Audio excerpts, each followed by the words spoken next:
Hey guys, today I'm going to talk about molecular mass and percent composition. Last time I talked about atomic mass and molar mass, which go hand in hand with this topic, so let's begin. What we know is that a molecule is simply a combination of at least two atoms held together by special forces. The mass of a molecule is therefore simply the combined atomic masses in AMU, or grams per mole if you want to do it that way, of the atoms that compose that molecule. So we're going to look at glucose for an example. Glucose, C6H12O6. First thing we want to do in finding the molecular mass of this molecule is to find the contributions from each element. So if we look at carbon, there's 6 moles of carbon for every mole of glucose, there's 12 moles of hydrogen, and 6 for oxygen. So we get the moles, I put it in blue, of each, multiplied by its molar mass, and then we get our individual contributions per element, and we then add them up, because we know that a molecule is simply a combination of atoms, so therefore the mass of a molecule is the combination of the masses of the atoms. So let's add it up. So we get these three numbers. When we add them up, we get 180.156 grams per mole, or we can look at that in AMU. So that is what we talk about when we say molecular mass, just the mass of a molecule. The molecular mass of compound is numerically equal to its molar mass, and that's obvious if we know anything about molar mass and atomic mass.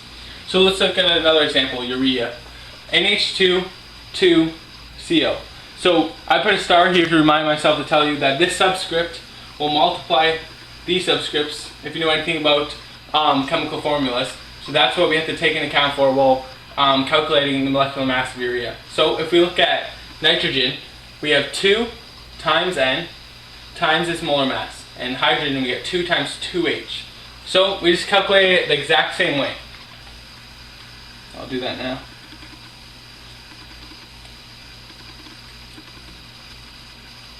And we get 60.052,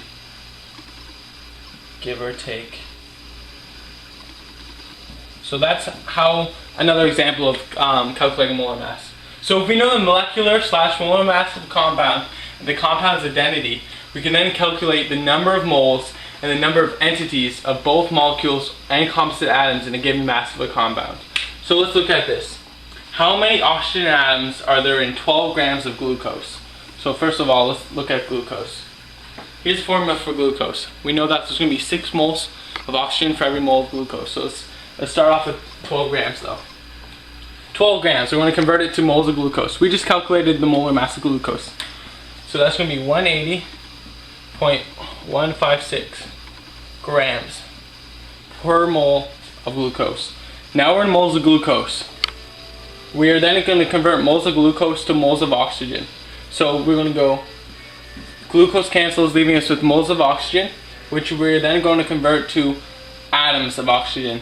So for every atom, our mole of oxygen, we know there's an Avogadro's amount.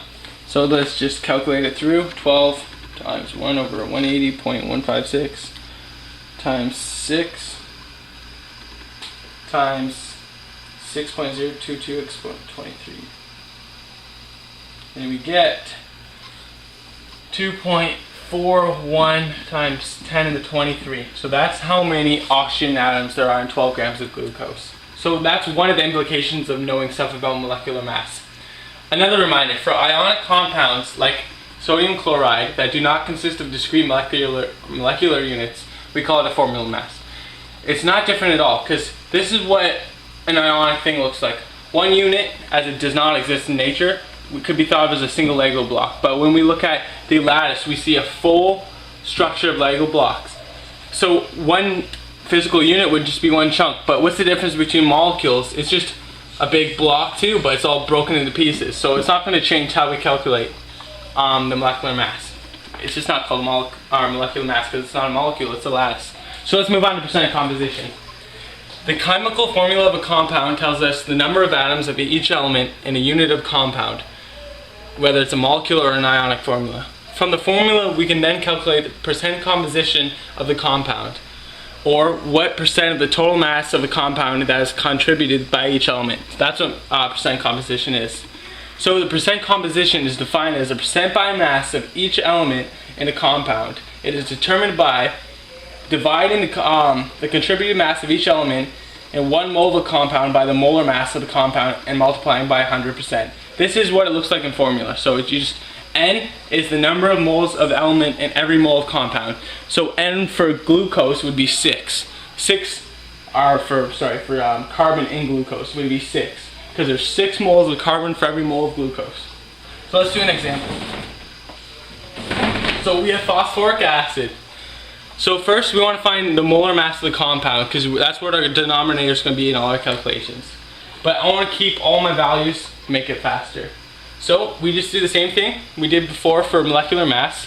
We just get the individual contributions and we add them all up, giving us a total of 97.994 grams per mole of phosphoric acid. I left these here so now I know the contributions of each element, and I can simply throw them into my calculation using the other formula to get my percent contributions and therefore my percent composition. So my percent composition from hydrogen is 3.024, or the mass of it, its contribution to molar mass, divided by the total molar mass of phosphoric acid times 100.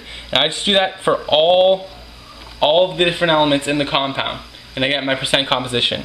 For a final check, because all percents must add up to 100, we just add them up and I get approximately 100. Not exactly 100 due to rounding issues, but it's 100%. So, what are the implications of percent composition? Well, chemists want to know the actual mass of an element and a certain mass of a compound.